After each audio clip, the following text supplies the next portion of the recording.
ሰላም ሰላም የኢትዮ አካዳሚ ቤተሰቦች እንዴት ናችሁ? በያላችሁበት ሰላማችሁ ይብዛ። በዚህ ቻናል አማርኛ፣ እንግሊዘኛ፣ ሂሳብ እንዲሁም ሌሎችን የትምህርት አማራጮች ከጀማሪ እስከ ከፍተኛ ድረስ እያስተማርን እንገኛለን ማለት ነው። ቻናላችንም አዲስ ስለሆነ ላይክ፣ ሼር፣ ሳብስክራይብ በማድረግ ቪዲዮውን እዩት። በኦንላይን መማር የምትፈልጉ ልጆች ካላችሁም ታች ላይ ስልክ አለ፣ በሱ ደውላችሁ መማር ትችላላችሁ ማለት ነው።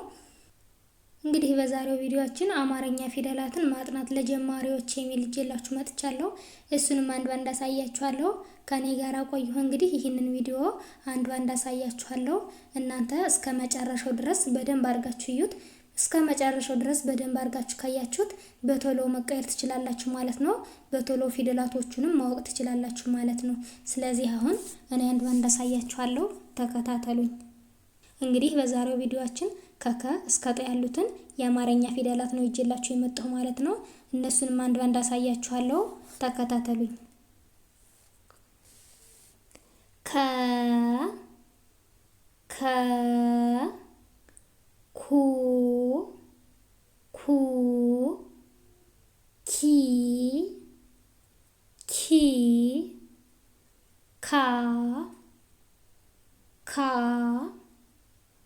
ኬ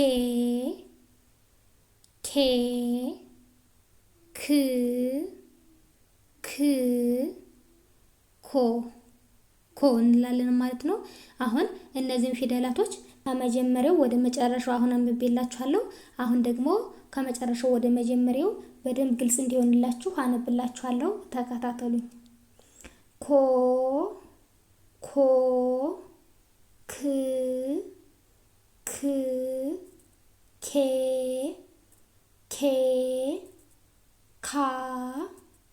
ካ ኪ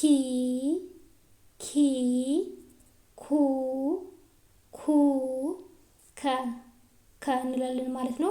እንግዲህ ከቀጥሎ የምናገኛት የአማርኛ ፊደል ኸ ናት። እንግዲህ ይቺ ፊደል ደግሞ ኸ ትባላለች። አሁን ይችንን ኸን እስከ ቤተሰቦቿ እስኪ እንያት። ኸ ሁ ሂ ሃ ሄ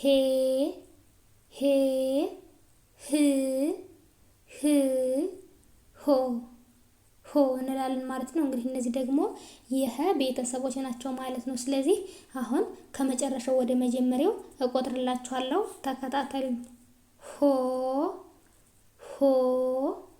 ህ ሄ ሃ ሂ ሁ ኸ እንላለን ማለት ነው። እንግዲህ ይህ ቤተሰቦች እነዚህ ናቸው ማለት ነው። ቀጣይ ደግሞ ከኸ ቀጥለን ወ የምትባለዋን የአማርኛ ፊደል እናገኛታለን ማለት ነው። እንግዲህ ወ ማለት ይች ናት። እንግዲህ ይችንም እስኪ እንያት። ወ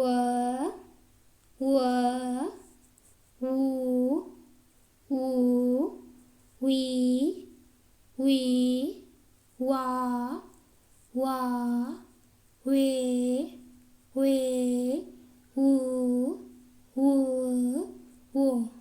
ዎ እንላለን ማለት ነው። እንግዲህ አሁን ደግሞ ከመጨረሻው ወደ መጀመሪያው እቆጥርላችኋለሁ ማለት ነው። ዎ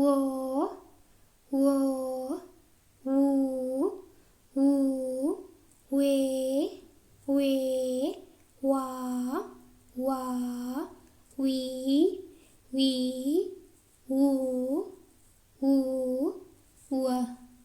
ወ እንላለን ማለት ነው። እንግዲህ እነዚህ ደግሞ የማን ቤተሰቦች ናቸው? የወ ቤተሰቦች ናቸው ማለት ነው። የወ ቤተሰቦች ናቸው። እንግዲህ ከወ ቀጥለን ደግሞ የምናገኛት ማናት? ዘ የአማርኛ ፊደል ዘ ናት ማለት ነው። እንግዲህ ዘ ዙ ዚ ዛ ዜ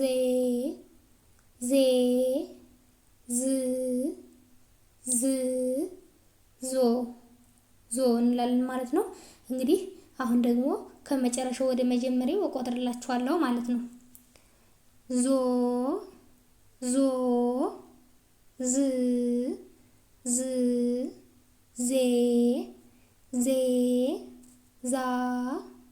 ዛ ዚ ዚ ዙ ዙ ዘ ዘ እንላለን ማለት ነው። እንግዲህ እነዚህ ደግሞ የማን ቤተሰቦች ናቸው? የዘ ቤተሰቦች ናቸው ማለት ነው። የዘ ቤተሰቦች ናቸው ማለት ነው። እንግዲህ ከዘ ቀጥለን ደግሞ ዠ የምትባለውን የአማርኛ ፊደል እናገኛታለን ማለት ነው። እንግዲህ እስኪ ዠን ደግሞ እስኪ እናያት።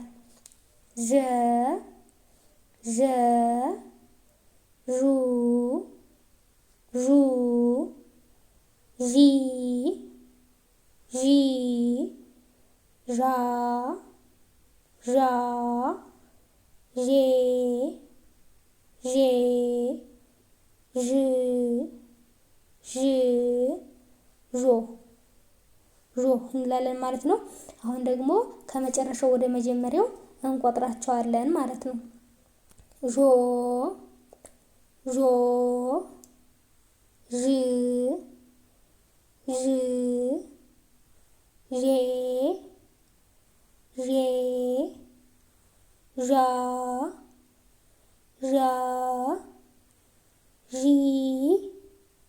ዢ ዡ ዡ ዠ ዠ እንላለን ማለት ነው። እነዚህ ደግሞ የዠ ቤተሰቦች ናቸው ማለት ነው። የዠ ቤተሰቦች ናቸው ማለት ነው።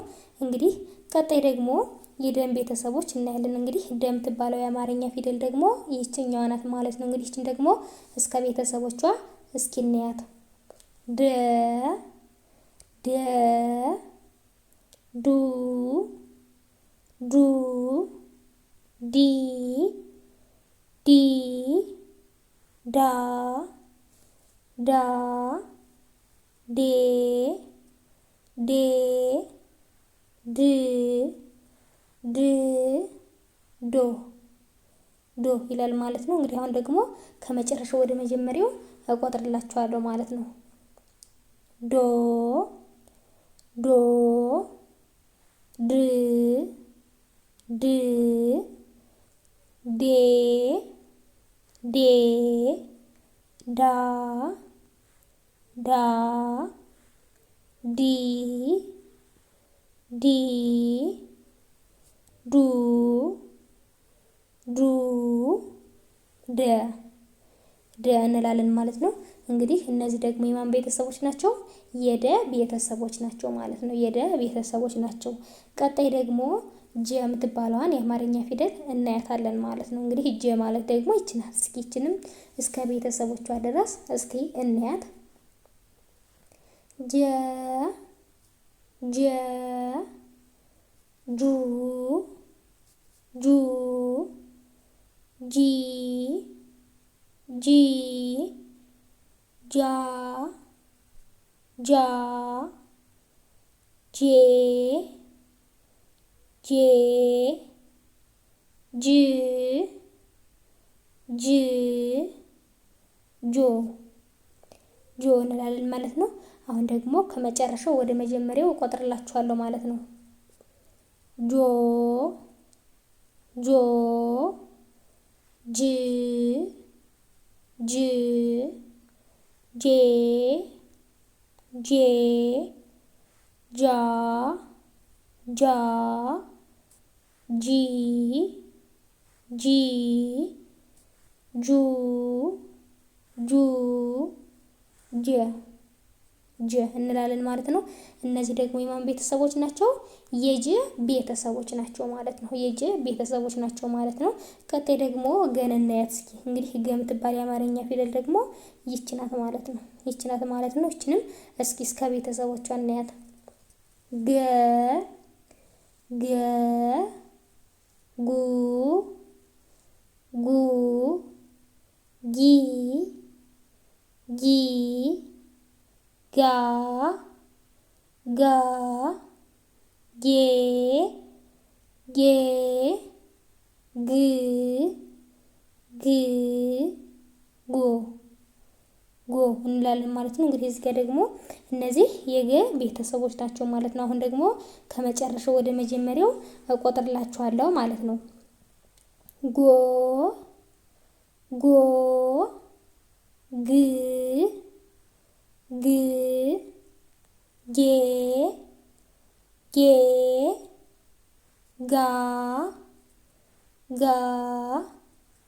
ጊ ጊ ጉ ጉ ገ ገ እንላለን ማለት ነው። እንግዲህ ከገ ቀጥሎ ደግሞ የምናገኛት የአማርኛ ፊደል ማናት? ጠ ናት። እንግዲህ ጠ ማለት ደግሞ ይች ናት ማለት ነው። እስኪ ጠንም እስኪ እንያት። ጠ ጠ ጡ ጡ ጢ ጢ ጣ ጣ ጤ ጤ ጥ ጥ ጦ ጦ እንላለን ማለት ነው። አሁን ደግሞ ከመጨረሻው ወደ መጀመሪያው እንቆጥራቸዋለን ማለት ነው። ጦ ጦ ጥ ጥ ጤ ጤ ጣ ጣ ጢ ጢ ጡ ጡ ጠ ጠ እንላለን ማለት ነው። እንግዲህ እነዚህ ደግሞ የማን ቤተሰቦች ናቸው? የጠ ቤተሰቦች ናቸው ማለት ነው። እንግዲህ ከከ እስከ ጠ ያሉትን የአማርኛ ፊደላቶች ዛሬ ካየነ በቀጣይ ቪዲዮ ደግሞ ቀጣዮችን እናያለን ማለት ነው። እንግዲህ በዛሬው ቪዲዮአችን ይህንን ካየነ በቀጣይ ቪዲዮ እስከምንገናኝ ድረስ በያላችሁበት ሰላም ቆዩልኝ።